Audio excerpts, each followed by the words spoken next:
ગ્રંથ સૂચિ એટલે શું? પુસ્તકોની યાદી. ગ્રંથ સૂચિનું મુખ્ય લક્ષ્ય શું છે? દસ્તાવેજોની ઉપલબ્ધિ દર્શાવવી.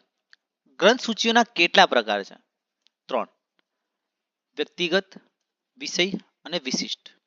વ્યક્તિ ગ્રંથ સૂચિનું ઉદાહરણ શું છે? ગાંધીજીની ગ્રંથ સૂચિ. વિષય ગ્રંથ સૂચિને શેના આધારિત છે? વિષય આધારિત. મુખ્ય ગ્રંથ સૂચિનું ઉદાહરણ શું છે? British national bibliography. ગ્રંથ સૂચિ કયા પ્રકારનો માહિતી સ્ત્રોત છે? દ્વિતીયક. વર્તમાન કાળની ઇલેક્ટ્રોનિક ગ્રંથ સૂચિનું ઉદાહરણ શું છે? સ્કોપસ. ગ્રંથ સૂચિ બનાવતી સંસ્થા તરીકે યુનેસ્કોનું શું યોગદાન છે? આંતરરાષ્ટ્રીય ગ્રંથ સૂચિ તૈયાર કરવી. આઈએનબી એટલે શું? Indian national બિબ્લિયોગ્રાફી. યુનેસ્કો દ્વારા પ્રકાશિત એક પ્રખ્યાત આંતરરાષ્ટ્રીય ગ્રંથ સૂચિ કઈ છે? ઇન્ડેક્સ ટ્રાન્સલેશનમ.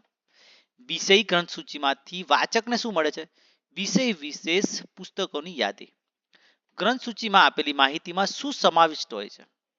લેખક, શીર્ષક તથા પ્રકાશન વર્ષ. ગ્રંથ સૂચિ શોધકને શું સહાય આપે છે? વિષય શોધવામાં સહાય કરે છે. કઈ ગ્રંથ સૂચિ વૈજ્ઞાનિક લેખકો માટે પ્રસિદ્ધ છે?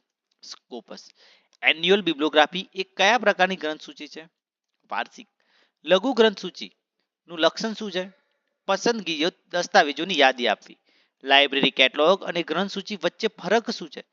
કેટલોગ માત્ર ઉપલબ્ધ પુસ્તકોની યાદી આપે છે. એનોટેડ બિબ્લિયોગ્રાફી શું દર્શાવે છે? ટિપ્પણી સાથે પુસ્તકોની યાદી. કઈ પ્રવૃત્તિ ગ્રંથ સૂચિ તૈયાર કરવા માટે જરૂરી છે? દસ્તાવેજ સંગ્રહ અને વિશ્લેષણ. કઈ ગ્રંથ સૂચિ પુસ્તકોના અનુવાદ માટે વિશિષ્ટ છે? Index translation. ટ્રેડ બિબ્લિયોગ્રાફીનો મુખ્ય ઉપયોગ શું છે? પુસ્તકોનું વેચાણ અને વેચાણકારો માટે. ક્લાસિફાઈડ બિબ્લિયોગ્રાફીનું લક્ષણ શું છે?